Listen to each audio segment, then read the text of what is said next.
Today, we're going to be speedrunning LEGO Harry Potter Sorcerer's Stone, and the fact that we need to use two controllers at once most of the time almost makes it not worth seeing the funny LEGO take on Harry Potter. The mechanic feels like you're combining all the frustration of speedrunning with the frustration of playing the piano. But, we're doing it, so let's get started with the most epic start to a speedrun ever, 4-minute unskippable cutscene. But to be fair, I speedrun Harry Potter for the plot. Here we get the classic story of Harry living with the Dursleys until Hagrid comes to hand deliver a letter to Hogwarts and bring him to Diagon Alley. This leads us to the first level, which is relatively simple. First, we need to stand on the movable platform with Harry while making Hagrid raise it with magic. We can then bring the door handle to the door and head on over to Diagon Alley. The main speedrun tech for these sections is to make sure to build objects as soon as possible by holding down the special button and keeping track of which character is which hand. Honestly, that's the hardest part, but this game has some cool speedrun tech later on that makes it a fun run. Here, there's a barricade that can only be knocked down by collecting flowers, ice cream, and a spider. We collect the ingredients and then make our way to Gringotts to talk to the goblins. Hagrid shows off Harry, and now we need to use Grip Hook to open up the vaults. After getting deep into the bank, we need to start killing our characters off. Basically, for the first stage only, there's a 10-second animation that plays if we have any LEGO money. Unfortunately, I played this section pretty badly, so I have too much money to kill it all off. I decided to just finish out the level, and now we're on to our long travel to Hogwarts cutscene. Just like the movies, Ron breaks Harry's glasses, turns a guy's hat into a frog, and then Hermione fixes them. Then, after the trade ride, Malfoy kicks Harry's ass in the first year boat race.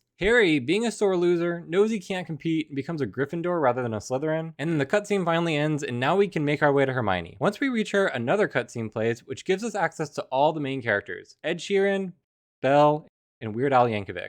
We then need to make an old man expose himself to 11-year-olds in order to progress the story. This leads us to the Wingardium Leviosa lesson, and here we need to save 3 students that got stuck to the ceiling for some reason. This one is a bit more complicated. We send player 2 to the right in order to save the first student. At the same time, we need to go left and move the Lego step stool over to the right so we can get to the second story. Here we can switch player 2, which is Hermione, to Ron, and then we need to build the left arm at the same time we build the statue over to the right with player 1. Once both the arm and the statue are built, we can save the second and third student at the same time. This causes the cutscenes to overlap, and we save a decent amount of time. After we get Wingardium Leviosa, we need to make it to the Great Hall for a magical feast. There are a couple of fairly simple puzzles on the way, but honestly, I think the only reason to speedrun this game is to get to the cutscenes quicker. We enter the Great Hall, and then just like the movie, Draco flings some of his own feces at Hermione, who cries and goes to the bathroom.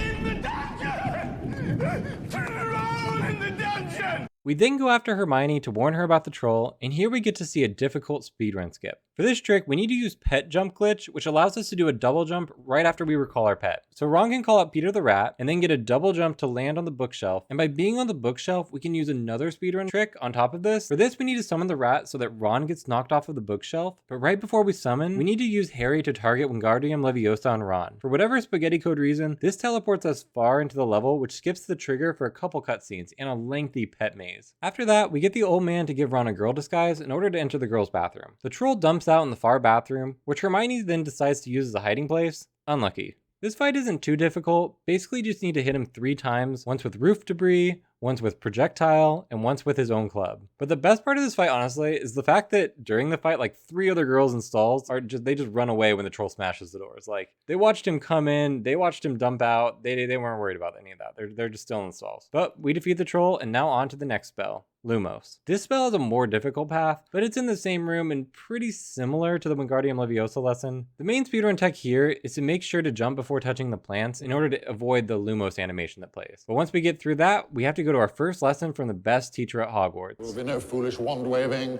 or silly incantations in this class. For this level, we need to send Ron back in order to do the rat maze section while Harry harvests a skeleton bone. We then get all the ingredients and put them in a potion. This allows us to use strength handles even when not being Hagrid. Halfway through drinking the potions, we can have Ron shoot Harry in order to stop the animation early, but still gain the effect. After the potion lesson, we need to make our way outside to the Hogwarts ground where we can meet Professor Sprout for a herbology lesson. Ron is taken by a plant and we need to save him. This level basically comes down to shoot all the things as fast as possible until we can build a little cart that allows us to break through the barrier. Once we make the cart, we smash through, and we save our friend. Next up is the classic flying lesson, where we need to destroy a 3-armed plant monster in order to get the Remembrall back for Neville. We get all 3 hits, and then the plant just shoots the Remembrall into the air, and Harry makes a clean catch. And because of that catch, and not because of nepotism, like his beloved dead father was a seeker, Harry becomes Seeker, and we're on to the Quidditch match. But on the way, there's a skip where we can use Lumos to double jump instead of the rat. For this, you need to cast Lumos, switch spells, and then immediately double jump for extra height. If we do double jump onto this pillar, and then get a super precise double jump onto the edge, we can jump over the barricade. From this point, we can call the pet rat, send him through the one-sided wall, and then recall him. Recalling him actually sends him through the door, triggering the next area without having to deal with the puzzle. After dealing with that, we are now on to the Quidditch match. Harry's obviously super nervous, but right before he catches the snitch, his broomstick goes crazy. Hermione notices the teachers are gambling addicts who fixed the game, and so now we need to stop the teachers. We need to make our way with Ron and Hermione through puzzles, but luckily, double jumping onto this flag allows us to skip the longest part. After that, some guy in a painting kills a Slytherin who's apparently in on the teacher's plan. This game is full of references and random shit. Can somebody please tell me which this is? It feels kind of like a reference because it's like a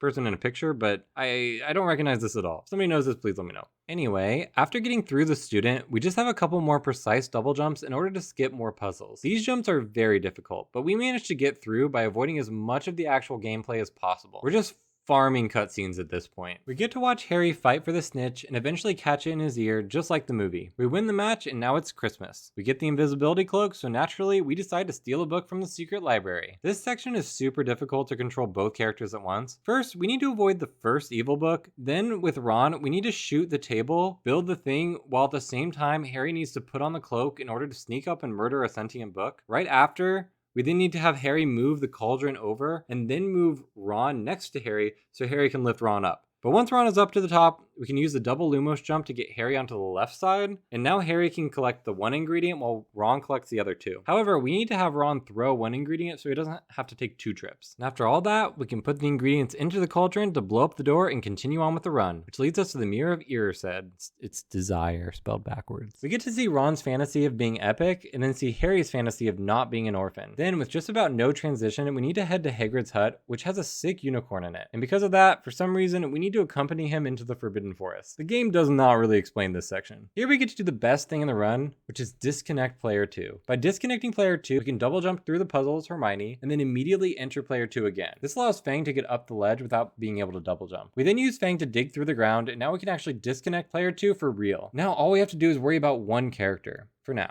We need to perform a few more Lumos jumps that are super precise, but we finally make it to the cutscene where Firenze saves us from the flying Voldemort. This obviously leads us straight to the 3-headed dog, which we can distract with a Lego squeaky toy long enough for us to rebuild the self-playing harp. The harp puts the dog to sleep and brings us to challenge 2. For challenge 2, we cast Lumos on Ron. For challenge 3, we need to find the key that looks slightly different from the rest. We're able to tell which one it is because it's about 6 times bigger than the rest and always has a posse of keys flying around with it. Once we fly up, we hit the key 3 times and then we can use the key to enter the chess room. For the movie, they use a Grandmaster chess player to set up a complex puzzle, and the Lego game uses the same level of care. First up, we need to get our pawns to attack the enemy pawns. Then, we use the rook to capture an enemy pawn, which draws out the enemy queen. Here we can use our bishop to capture the queen, which also puts the bishop in a great position to checkmate white, except we don't have any pieces to get there. So as with any great chess player, we add our taken queen to the board in a perfect position to checkmate, a move I rarely see even the highest level players figure out. But anyway, checkmate, and now we can fight Voldemort. Ron trips on a sword, but since we're still at 99% power as a team anyway, we decide to head on in. This fight is pretty easy, and it's hard to die during it. Basically, we connect player 2 and just need to avoid the curveballs until we can redirect his poison attack back onto him. Then you just run up with Harry and touch his face. This makes sense because Voldemort doesn't have the love power yet. But as far as the fight, we just repeat that a couple times and take out Voldemort limb by limb while our parents cheer us on, and this ends the Lego Harry Potter Sorcerer's Stone speedrun with a bad time. With all the cutscenes and finicky skips, I struggle to get a super solid time, but it's not about what you get when you speedrun, it's about the friends you make along the way. I love Harry Potter, and I'll probably do another Harry Potter related game in the future, but I have a few more speedruns lined up that I'm super excited for. Make sure to subscribe and you don't miss it. Okay. So when I start talking about subscribing, I lose like 95% of my retention, which means there's only like 2 people left here. So if you are out there watching my video all the way to the end, I just wanted to say, I hope you liked it, and thank you. I still have a lot to learn and a long journey ahead, but thank you for helping my dream come true.